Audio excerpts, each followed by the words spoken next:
Janaballabha Giribharadhari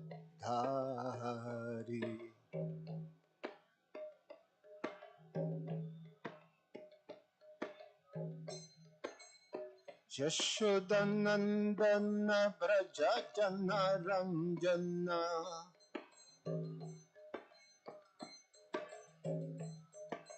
Jamuna Tira Vanachari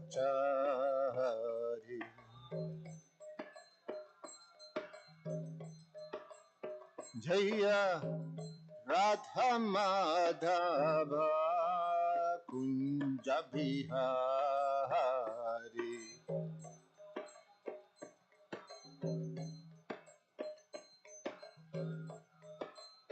Jaya Gopi Jana Bhalabha Giribharadhari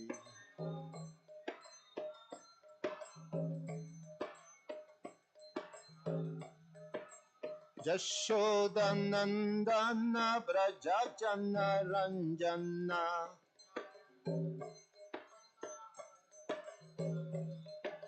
Jamuna Tira Vanachari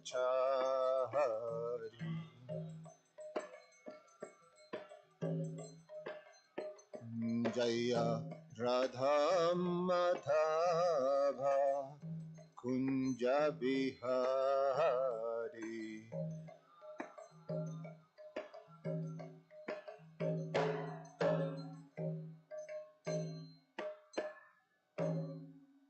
Jayam Vishnupad Paramahansa Parivrajacharya Ashtottarashata Shishimad His Divine Grace A.C.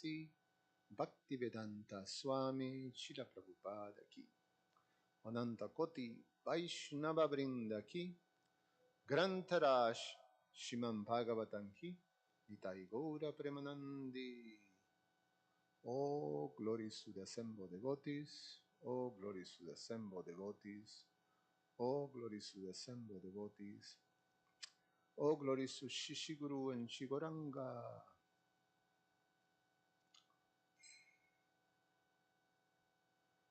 Om Namo Bhagavate Vasudevaya. Om Namo Bhagavate Vasudevaya. Om Namo Bhagavate Vasudevaya.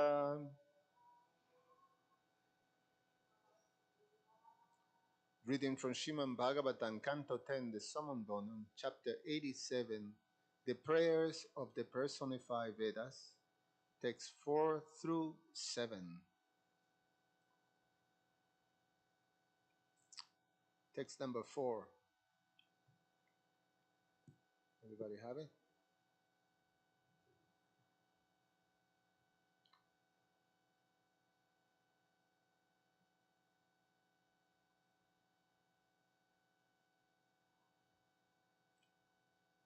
Atrate varnayashyami.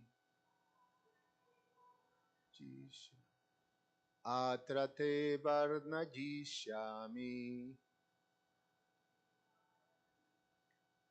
Gatannarajanavitam. Naradasya cha sambhadam. Rishirnarajanasya cha. Atatre varnajishyami. Gatannarajanam vitam. Naradasya cha sambhadam. Rishirnarajanasya cha. Atrate varnajishyami. Gatannarajanam vitam. Naradasya cha sambhadam. Rishirnarajanasya cha. Please chant. Atrate varnajasyami Gathanarajanam bitam Naradasya cha sambadam Rishirnarajanasya cha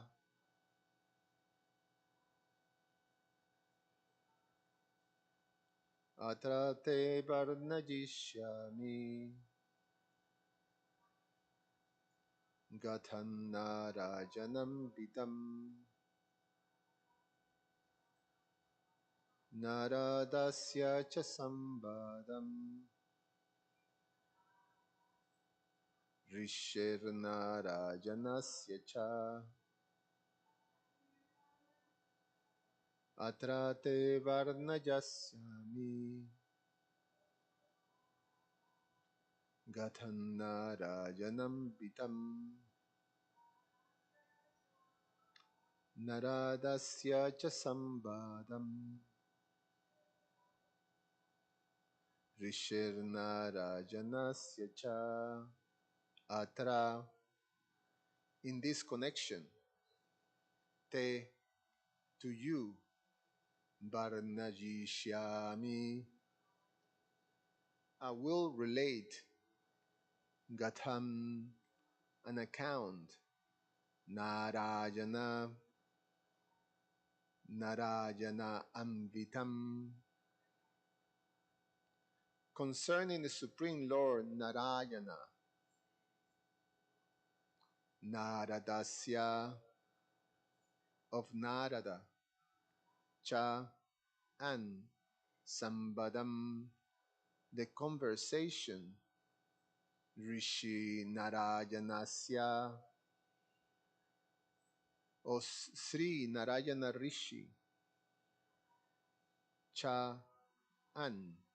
Translation and purport by the disciples of His Divine Grace A.C. Bhaktivedanta Swami, Srila Prabhupada Ki Jai.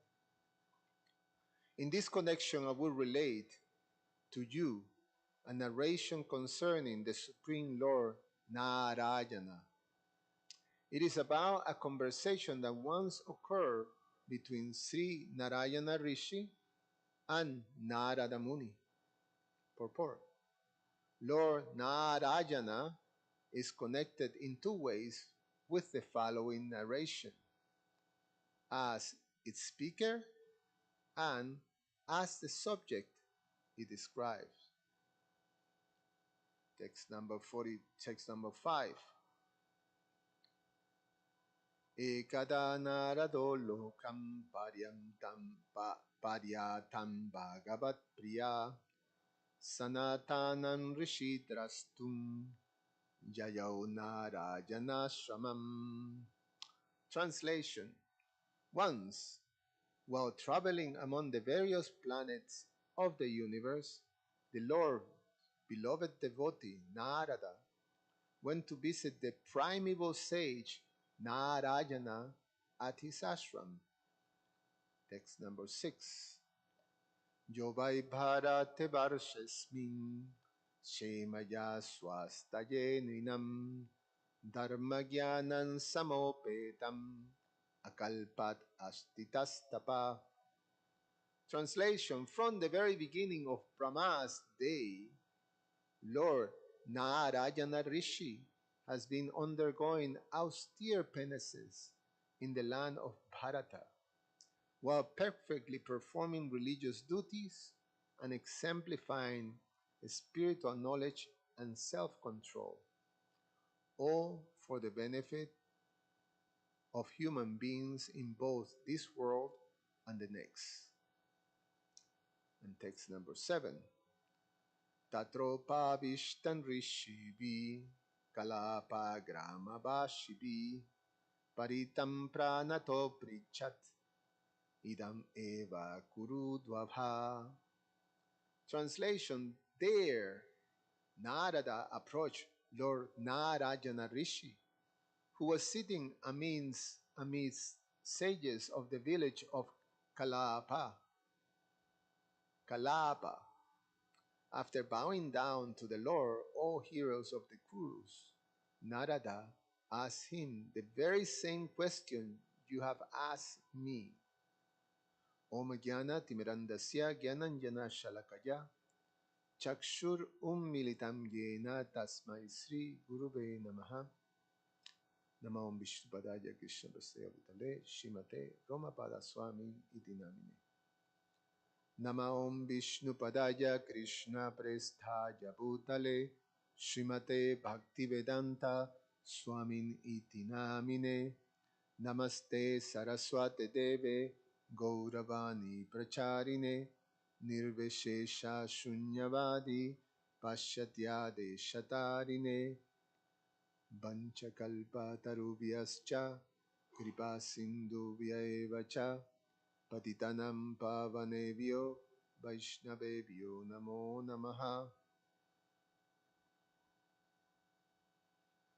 My spiritual master described this chapter as one of the most intriguing, or arguably the most intriguing chapter in the whole Bhagavatam, which is quite a statement, but is such a incredible um, um, an important, relevant uh, question and subject matter to understand, to be able to grasp the essential philosophy of the Srimad Bhagavatam.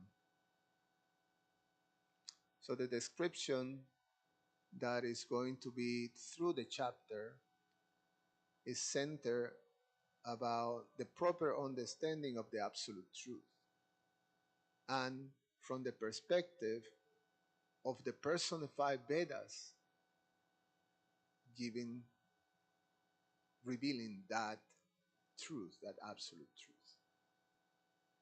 We know in the Bhagavad Gita, Krishna says that by the Vedas is to be known. So this is a chapter that unfolds that whole um, verse of the Bhagavad Gita in the 15th chapter of the Bhagavad Gita. So is quite important. So just to follow through this pretty amazing chapter, chapter 87. So I'm gonna read the the purpose in these four verses of our Vaishnava Acharyas, specifically mostly Srila Vishwanath Chakravarti Thakur and Srila Jiva Goswami, and then from there we can go through.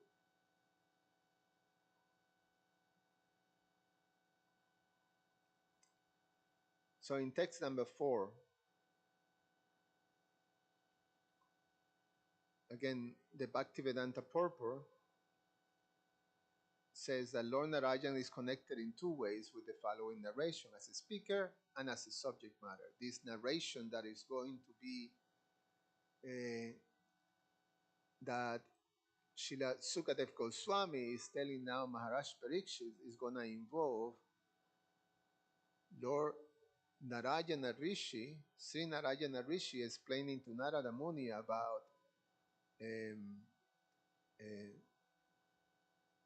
about Lord Narayan. So he is a speaker and he's a subject.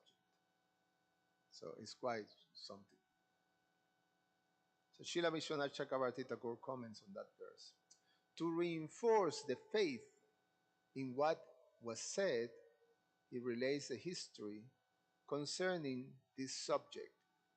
Atra, I will tell a history, Gatam, in the form of a dialogue, which showing Narayan as supreme. So remember that this is in reference. So Maharaj Parikshit asked a question: how can Brahman, or the spiritual, all-pervading energy of the Lord, can be described when that energy is transcendental to material nature. So it means that with um, that it cannot be described by words. There is no material substance. There's nothing that we can actually, from the perspective of this world, being able to describe something that have no material form, that is transcendental. And Narada Srila Sukadev Goswami answered that actually, just as the Lord, basically, just as the Lord give us this intelligence, mind, and senses, and this whole arrangement of the material experience and material body, both gross and subtle, in order to be able to experience the material world. And through that experience, one have the capacity or the tools to be able to realize Brahman, spirit. So, in the similar way, the Lord will give us, as we purify our senses, the capacity to see and experience the spiritual self or the spirit. The spirit. So, in other words, let me say that a little more clear. In verse number 2, Srila Sukadev Goswami said that in order to experience forms and sounds, Krishna Archan explained it very nicely yesterday. In order to experience all these things, we have to have senses. So the Lord give us senses. Without those senses, then there is no way of describing form. There's no way of describing sound. There's no way of describing anything material without the capacity to perceive them or to experience them, without the capacity to process, then everything is void like that. So, in the similar way, to be able to see a spirit, we have to have this type of tools to be able to perceive, and those are given by the Supreme Lord. So, in the same way that the Lord provides the tools to experience matter, He will provide, when we're ready, the capacity to experience the Spirit.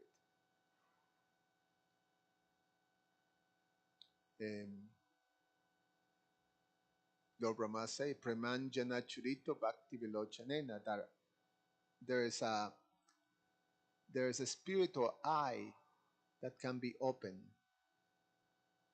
by prema, by love. So when that spiritual eye is open, then we can see Shamasundar within our heart. So, so these are, and Krishna also says that by pure devotional service, Teshan Shatata Yuktanam Bhajatam Priti Purvakam, when my bhajan, when my devotion, when my worship is infused with love, prema, then Dhadami Buddhi Yogantam, then he gives us the intelligence by which we can actually see him and experience him. So the same thing, the senses, the spiritual senses. Krishna tells Arjuna, I will give you this divya chaksu by which you can see something that is transcendental. Divya chaksu means divine vision. So, so this is what indirectly Srila Sukadev Goswami is responding to Maharaj Parikshit. So basically, that we cannot experience, the reason we cannot, or better to say, as long as we are not with this capacity to perceive spirit or Brahman, it is impossible to describe it. But on the realms of Brahman realization, when all this by Krishna's mercy or arrangements, we can actually be in that level, in the level of the spirit, then we can describe. So, from the perspective of Brahman, Brahman is fully describable. From the perspective of Maya, can describe, can perceive. So, therefore, for understanding Brahma, we have to understand it from the uh, revealed scriptures, which is called Shabda Brahma. Shabda Brahma means a spiritual sound vibration that comes to the spiritual scriptures, to the Vedas. So that's the whole nutshell. So now, uh, Srila Sukadev Goswami is telling Narada Muni, Maharaj Parikshit, I'm going to narrate to you a story that happened long ago involving Narada Muni and Sri Narayana Rishi, in which this same question was addressed to confirm what I'm telling you. So yesterday Krishna Archana read the verse and say, this is not something that I'm making up myself. Sukadev Goswami said, it's not something that I realized or figured it out. This is knowledge that has been passed down through the disciplic succession and that is there, is in the scriptures. Is knowledge uh, that is based on transcendental knowledge of the revealed scripture. And in one sense, that's how we're trained in the disciplic succession, especially by Srila Prabhupada. That's how we speak the philosophy.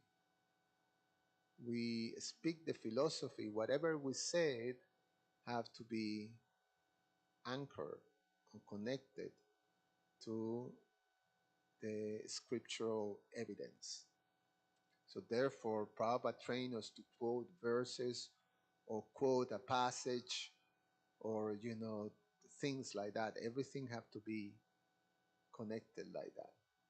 Even when we process something and we come to a realization, that realization have to be anchored in the Bhakti Shastras. We have to be, therefore, it's important that we prepare and we study. It's important that we do that in order to properly preach. Because otherwise, we run the risk. It's such an important principle that yesterday the discussion was highlighting that. It's such an important principle that, especially for us who are trying to serve a mission that is to spread the glories of the Lord, that we understand and we apply that.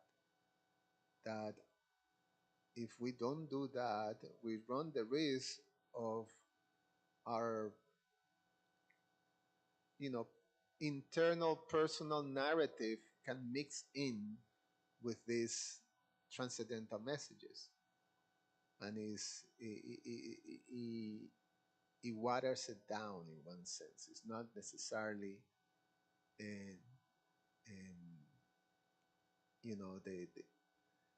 it's not necessarily the pure thing, or we're not being transparent via media. It's not that we don't share our realizations, but our realizations have to be anchored. So I have to be able to that to connect that. Oh, this is where it's coming from, or this is how it works. You know, Lord is explaining like that. So um, that type of revelation is there. So Srila Sukadev Goswami is okay. Here is, and this is something that is a recurring theme throughout the Bhagavatam.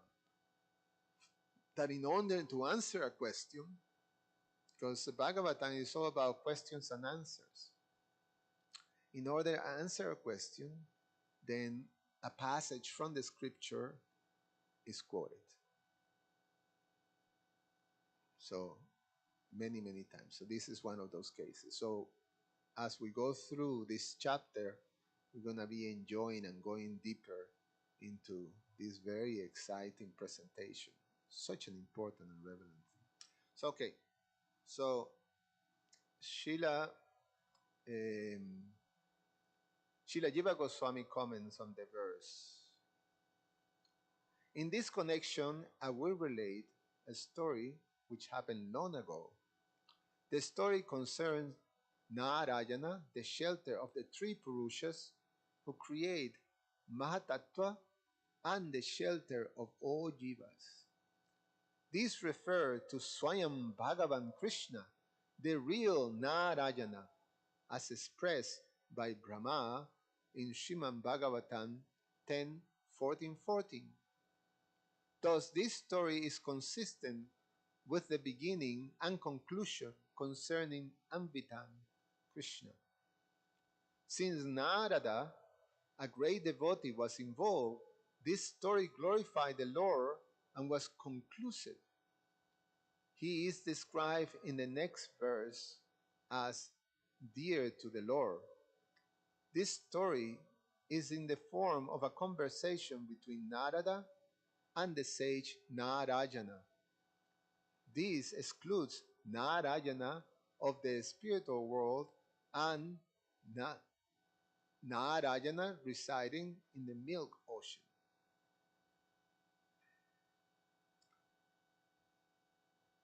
And Srila Sanatana Goswami, I would describe the Shrutis dedicated to Brahma. I will describe the Shrutis dedicated to Brahman and later those beyond Brahman. A story began from a conversation of questions and answers between Narada and Narayana Rishi, who was not residing on the milk ocean and was not the Lord of Vaikuntha.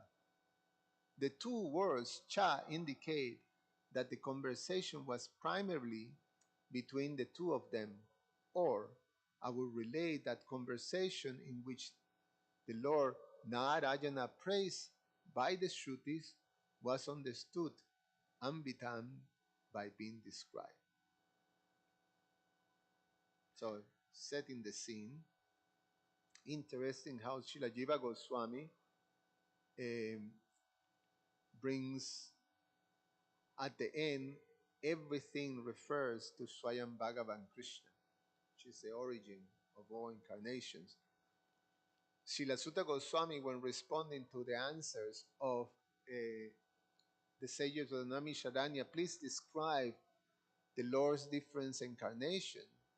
He started to describe all the main avatars of Krishna.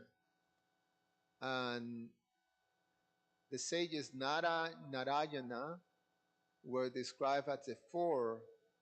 See, I read it here. The fourth incarnations, the Lord became Nara and Narayana, the twin sons of the wife of King Dharma. Thus he undertook severe and exemplary penance to control the senses. So, through that chapter is a famous, so he describes about close to 30 different avatars, 20, I think 24 or something. I can't remember the exact number. Anywhere between 20 and 30. And at the end, he said, all these incarnations are either expansions or expansions expressions, of the expansions of the Supreme Lord, the original personality of Godhead, Lord Krishna. Swayam Bhagavan Krishna. Ete Chamsa Kalapunsa Krishnastu Bhagavan Swayam. So Srila Jiva Goswami is driving that point.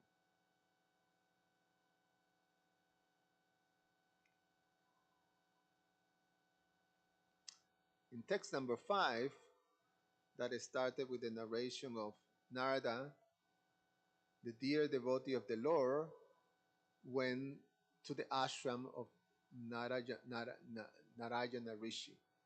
That ashram is in Badrika ashram. And we were hoping to visit that place, that holy place, last year, but by Krishna's arrangement, we were not able to. These three of us were there. And so we were not able to reach because of the weather, because it's high in the Himalayas, and it's such a famous place and very important because in Badrikat Ashram is where so many things happen. But first is that the Supreme Lord, in their form, this avatar of Narayana Rishi, is a twin incarnation of the Lord that, although there too is described as one avatar, they perform austerities there, and they're considered the presiding deities, the presiding deities of Bharatvarsha, which is this earthly region. So they stay there, that's their ashram, and so many things, including Vyasadev, that was the place that he compiled uh, the Vedas, and he also was able to write the Bhagavatam. So, so therefore, the Bhagavatam, the patron deity of the Bhagavatam is Narayan Rishi. So it's a very important. I have during the Yatra, His Holiness Rupa Swami gave us a nice document that, if we have time, I just read for you. That explains that. So, Srila Vishwanath Chakravarti Thakur, Narada went to see the eternally liberated Sanatanam Narayana Rishi, son of Dharma. Srila Jiva Goswami, Narayana was the eternal Supreme Lord, son of Dharma. Narada went to his place in Badrikat Ashram. Sanatana Goswami, Srila Sanatana Goswami comments on this verse. When, where, and how did the conversation take place? 4 verses describe this. Narada, at some time with an opportunity for mercy, or with an eagerness to hear, went to the sage's hermitage after wandering in all the worlds. Why? He did it to please the Lord by hearing and glorifying the Lord. And a verse from the Srimad Bhagavatam 1.638. Oh, Narada is the most fortunate because singing and rejoicing in the glories of Krishna, with his Bina, he gave bliss to the suffering world. Therefore, he went to Narayana, who was the first sage, or went to see the eternal Lord in the form of a sage. Text number 6. From the very beginning of Brahma's day, Lord Narayana Rishi has been undergoing austere penances in the land of Bharat while perfectly performing religious duties and exemplifying spiritual knowledge and self-control, all for the benefit of human beings in both this world and the next. So that's the special uh, form of the Lord's pastimes as uh, Nara Narayana Rishi, that they're famous for performing austerities and penances high in the Himalayas, in the Badrikana ashram. So here's Srila Vishwanath Chakravarti Thakur. Narayana Rishi was performing austerities from the beginning of the first day of Brahma, Akalpat, for the welfare of men now and in the next life. Um, so it's quite something to understand. In one sense, I have my limitations, but one of the things that we learn as we study the Bhagavatam is that you cannot apply this linear timeline that we're accustomed to, or we're conditioned to. That there are things that are they follow a linear. Something is started, and something start to move and move and move like that. So the Bhagavatam is not like that. The Bhagavatam is more like cyclical. So you may standing here from another perspective, or you may take a particular instance, but it also that instance happens in other of these cycles. So you may be narrating different cycles of the same instance, which sometimes have some varieties of arrangements. There's some diversity within even that same pastime. So you can try the bottom line is that we cannot try to understand these transcendental subject matters without material experience of time, of our processing or our experiences like that. Srila Jiva Goswami comments. Oh, I was gonna say that because the verse say here from the very beginning of Lord Brahma's, but then Narayana Rishi appears much later. Say the narrations of Narayana Rishi appears after, in the fourth canto of the Bhagavatam, way after the whole. So how do you? So if it's in the beginning of Lord Brahma's day, or the very beginning, from the very beginning of Brahma's day. So the very beginning indicates, just as thing is the beginning, basically, of Brahma's day. Then how's that?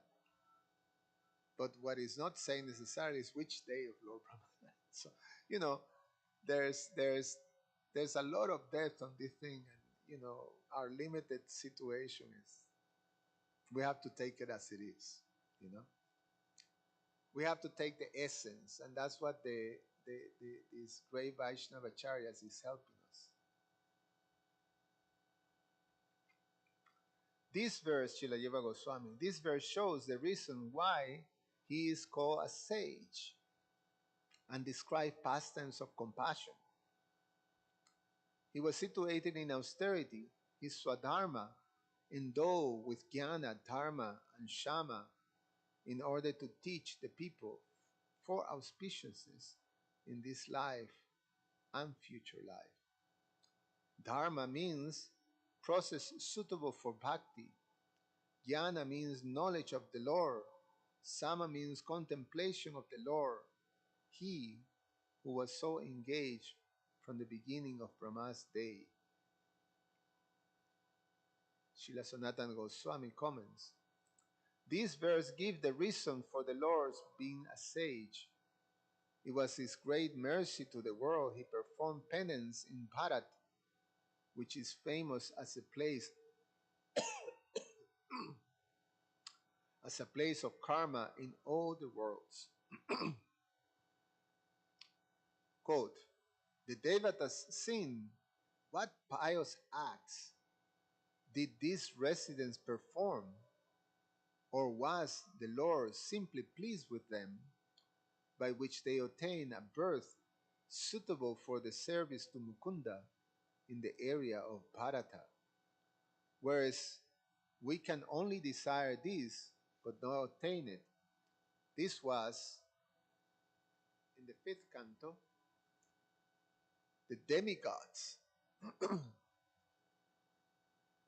praising the fortune of the people of the earthly region, the Bharat Barsha, that the demigods are saying, we're not as fortunate as the people of Bharat Barsha, because the people of Bharat Barsha um, are able to perform activities that will connect him with the Supreme Lord, perform devotional activities, and that will give them liberation. What is specifically said, they obtain a birth suitable for service to Mukunda in the area of Bharat. And one may say, well, is the demigods doesn't have the a suitable situation for the service of the Lord in the heavenly planets? And the thing is that because there's so much opulence in the heavenly planets and so much enjoyment, that is very difficult. And therefore, you see demigods constantly getting into some sensuous situations. But in the earthly realm, is much more suitable because there's less facilities for enjoying. There's equal facilities for suffering. So therefore, it's a much suitable place for engaging. And the other thing is that in the in the earthly region, one is have to be engaged in our activities. The law of karma applies in such a way that one is responsible for each actions like that. Imagine like this, it's like your work. When you go and work, you have a salary or there's a result for your work. And that result gives you some benefits.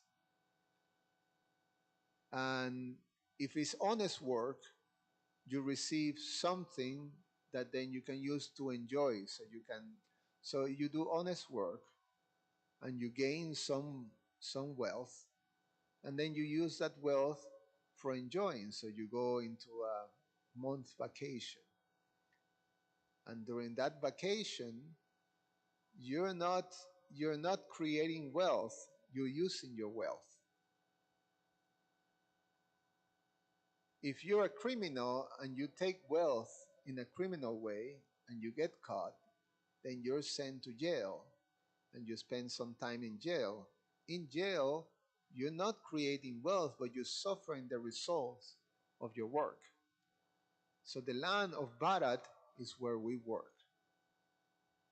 The land, the spirit, the heavenly region is what we enjoy, and the hellish region is when we suffer. We pay our sins, the crimes that we commit. So in the realm of work, Bharatvarsha is the most suitable place to become free from the cycle of karma. So therefore, it's much more desirable, even for the demigods, which is quite something. This is something that is discussed in the fifth canto of the Bhagavatam. So Srila Sanatana Goswami is saying that from the perspective of why Lord Naranayana Rishi are doing all these things for the benefit, performing, uh, um, is showing the path of liberation in the realm of Bharat, in the earthly realm. So he says, this verse gives the reasons for the Lord's being a sage. It was his great mercy to the world. He performed penance in Bharat, which is famous as a place of karma in all the worlds. Or he performed penance there for you. Thus, the word indicates the place of auspiciousness. Vai means famous. He performed penance for liberation and happiness of humanity or for the happiness in this life and the next. The penance was endowed with dharma, jnana, and was fixed on the Lord, Shama. He did this personally to teach people. This is explained in Moksha Dharma. Shama is what is superior to dharma and jnana. He started penance on the first day of Brahma. He says, the first day. So we have um, the Lord um, showing us in the form of Naradanayana Rishi the process, the path, the importance of austerities, the importance of penances, and the importance of following proper religious principles that have to involve these qualities of penances, of austerities, not qualities, but these activities of penance and austerity. And therefore, through that, um, those performs, the penance was endowed with dharma, jnana, and was fixed on the Lord.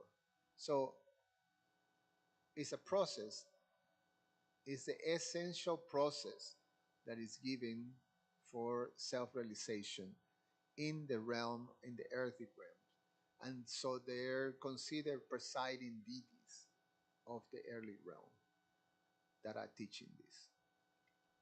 And last, text number 7, we finish with these commentaries of the acharyas. Text number 7 is, there Narada approached Lord Narayana Rishi, who was sitting amidst sages in the village of Kalapa. After bowing down to the Lord, O hero of the Kurus, Narada asked him the very same question you asked me. Srila Vishwanath Chakravarti Thakur. Narada offered his respects to Narayana, who was seated there, and asked about this topic. O Brahmana, how can the Shrutis describe the indescribable, Brahman? Srila Jiva Goswami comments, at the sage hermitage, Narada met him as he sat, devoid of disturbance of heart, given the opportunity for questions. He was surrounded by sages of similar mind. This indicates his question was of great significance. Sages always very eager to hear these exchanges. In one sense, we also should feel excited to follow this. Oh, that's just the excitement of the Bhagavatam. My wife yesterday was commenting to me that he was appreciating our spiritual master, how much he enjoys speaking about the Srimad Bhagavatam. He can help himself with saying, you know, telling people, to please forgive him, but he's just so enthusiastic about speaking about, the Bhagavatam. He's a what's the word that he used? He says something specific. I'm addicted. I'm addicted to the Bhagavatam. So, so when there is these exchanges, the sages who are addicted to the Bhagavatam, they come in here.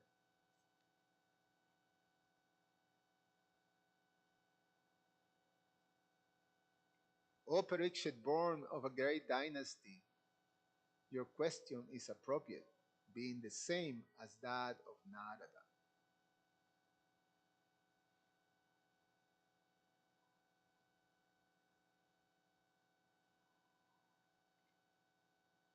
It's 7:23, 8:23. So I'm gonna read for you.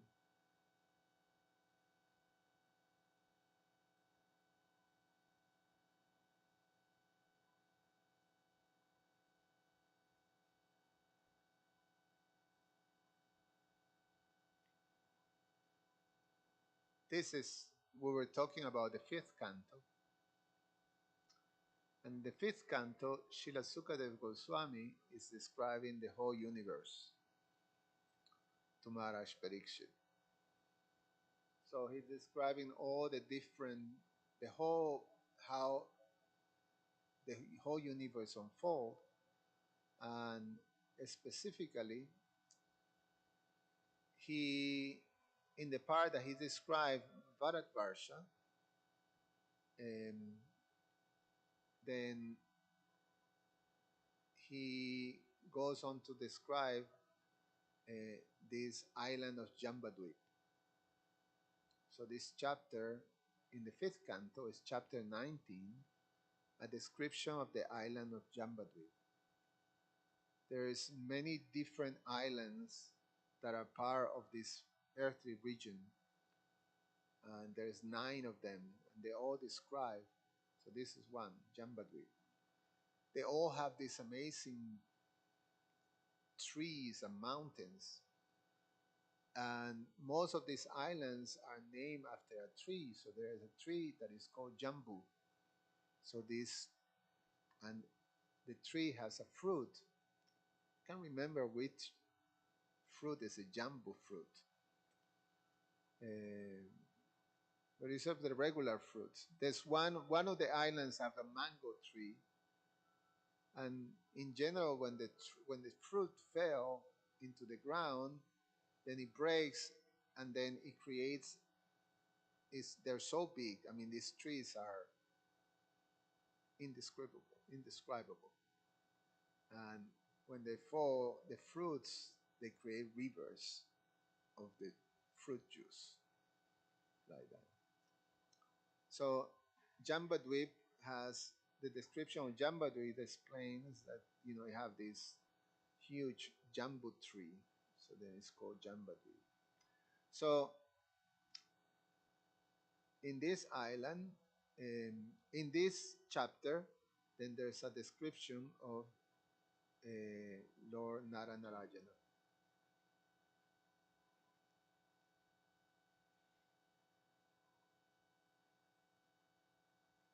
The glories of the Supreme Personality of Godhead are inconceivable. He has appeared in the form of Nara Narayana in the land of Bharatvarsha, at a place known as Badrika Ashram, to favor his devotee by teaching them religion, knowledge, renunciation, spiritual power, sense control, and freedom from false ego. He is advanced in the opulence of spiritual assets, and he engaged in executing austerities until the end of this millennium. This is the process of self realization.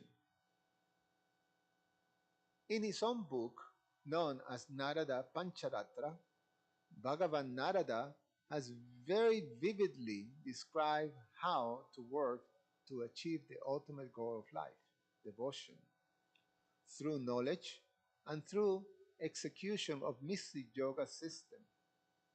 He has also described the glories of the Lord, the Supreme Personality of Godhead. The great sage Narada instructed the tenets of this transcendental literature to Sarvani Muni, Savarni Manu, in order to teach those inhabitants of Bharatvarsha who strictly follow the principles of Varnashram Dharma how to achieve the devotional service of the Lord.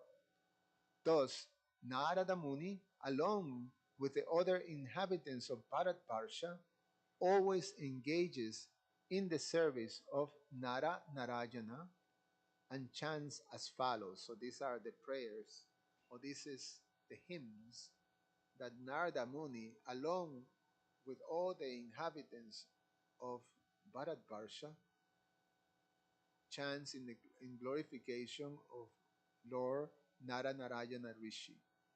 So there's a couple of verses like that. So here's the verses.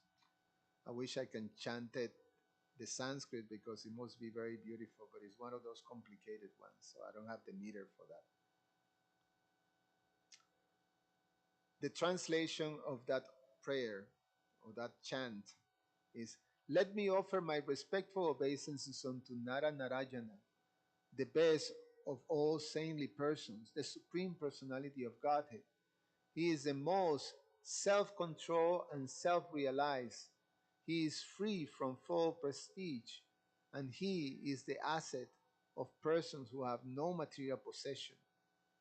He is the spiritual master of all Paramahamsas, who are the most exalted human beings, and he is the master of the self realized.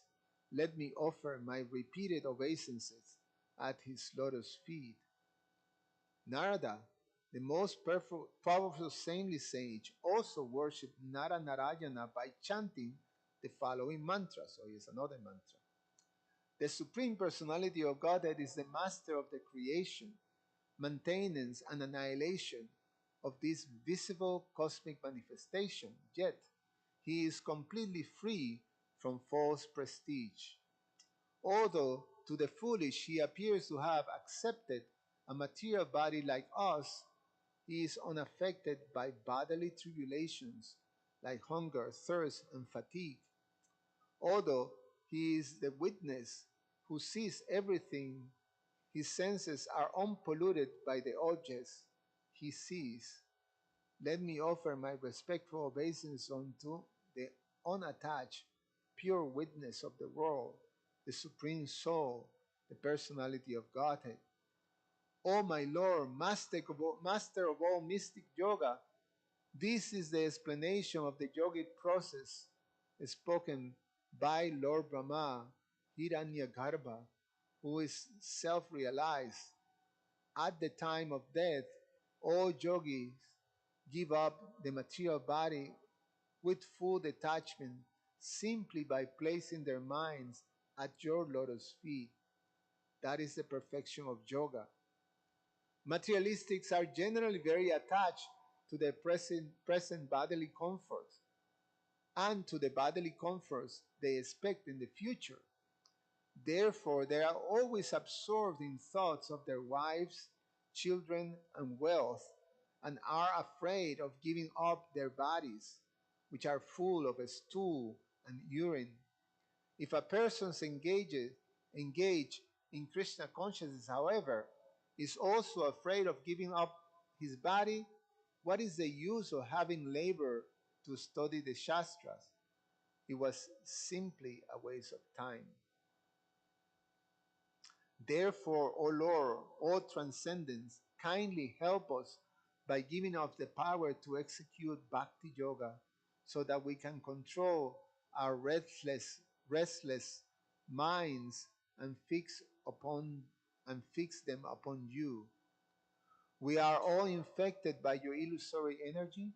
Therefore, we're very attached to the body, which is full of stool and urine, and to anything related with the body.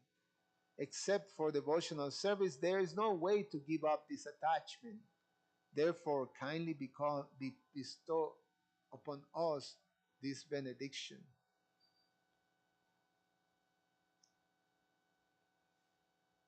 So there's more of these prayers, but it's long. It's a nice chapter. But um, we can get a sense of Narada Muni's devotion to uh, Sri Narayana, Narayana Rishi. And the fact is that we're going to hear that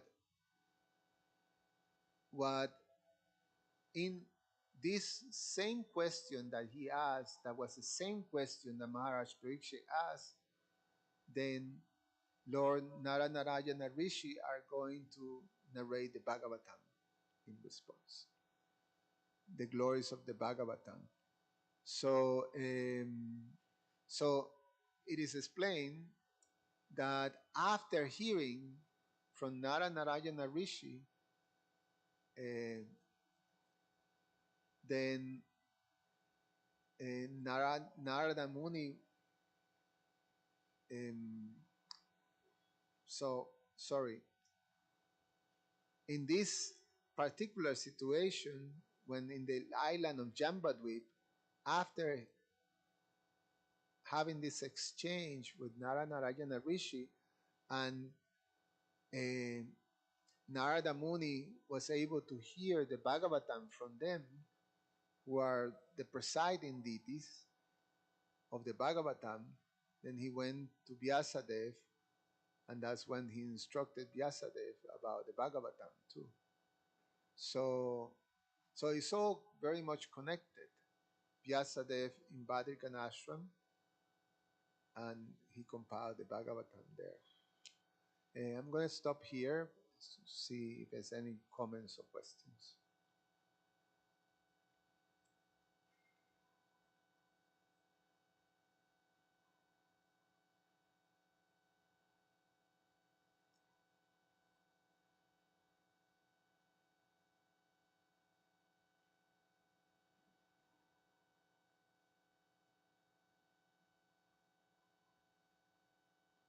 Take the other one that have the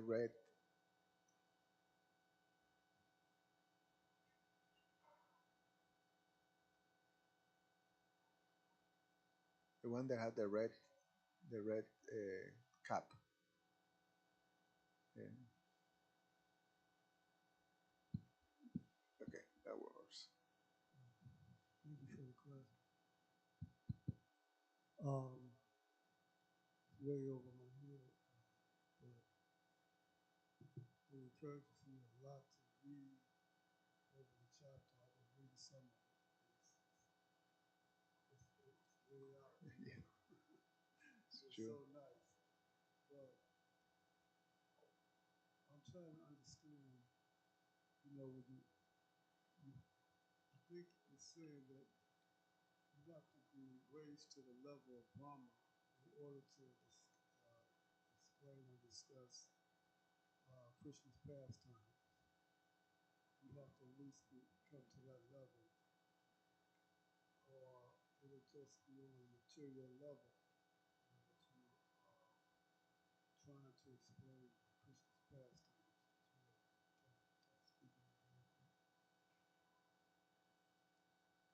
So you want to know how the, the, the, the way we, that's why we take shelter of the scriptures, and we take shelter of the sadhus or the tattvadarshis. That's what Krishna tells us in the Bhagavad Gita, that you take shelter of a devotee who is in that level, who have seen the truth, and you learn from them. So we're studying under the person with Bhagavatam and the book Bhagavatam. We're taking that shelter. So therefore, we're being uh, exposed or taken by the hand by these great personalities and allows to understand the description of the absolute truth. Otherwise, it's impossible for us. It's impossible. So then they not only give us this, they give us the opportunity to hear the descriptions, but by hearing those descriptions, then our heart becomes purified. And then as the heart becomes purified, then we start to gain our capacity to see broadens too. It's almost like, it's the analogy of cleaning a mirror. So when a mirror is covered by all kinds of layers of, of dirt, you don't see no mirror, you just see a lump of dirt. But as you start to take that dirt away, then gradually you start to see, you know, some reflection, some reflective object. And at one point, you will be able to see yourself as you clean. But it's a gradual process. Initially, when we should be able to see something that is reflective, but we cannot see a clear image, and more foggy and more clear until it becomes fully clear. So the process is like that. That's how I understand it.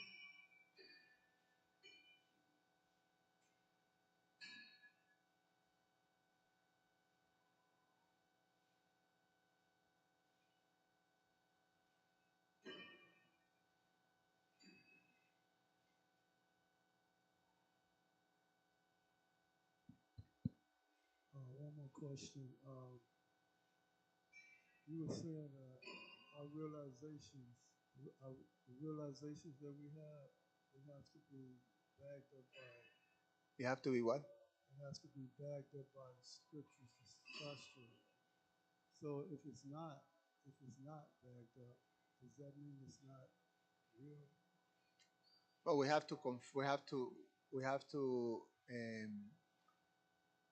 constantly. That's why we need the association of devotees. Otherwise, we're just being whimsical. That's why you are under a spiritual guide or as instructor. So it's important that we process and we use our intelligence, but we have to also be inquisitive and on this and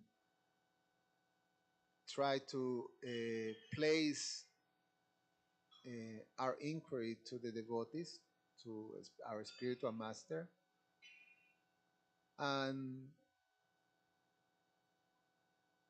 it's gone. Yeah, it's almost going. No, it's still there. It's almost about to go. Anyway, we should be finished soon. But yes, so um, so we have to confirm either by there's these three checking points that we can place our you know realizations to confirm Guru, Sadhu, and Shastra. So these things have to be there. If we think we can be independent from Guru, Sadhu, and Shastra, then there's I can't remember the verse, but it's a verse that whatever we do that is not grounded in the scriptural evidence and the Pancharatra Gaviti, the guidelines for devotional service that Narada Muni gives, and the instruction of the spiritual master is going to become a disruption. It's actually going to be disruptive, not only to yourself, but to the world. So we actually can do a lot of damage by independently acting from what is dictating from the scriptures like that. So we have to be careful. We have to confirm these things. We have to pass it through the spiritual master. Therefore, it's important to keep this very close connection with the spiritual master. And when there is realizations that are very important to how you carry out your life, your devotional life, we should place those inquiries to the spiritual master. Sometimes we may think, you know, I don't have the chance, but I have the desire. I'm actually surrendering. And sometimes Krishna sends us the answer through a lecture or through another devotee or the spiritual master even answering to you while speaking. That's why one have to hear from the spiritual master. Or we read Prabhupada's book and there's the answer.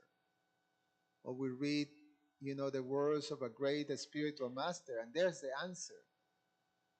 So we have to be, that's why we have to take shelter of these things. Guru, Sadhu, and Shastra. We have to take that shelter. Not thinking that I'm so, that I'm figured it out. Forget about that. Yeah. Should stop. All right, I think I'm going to stop here.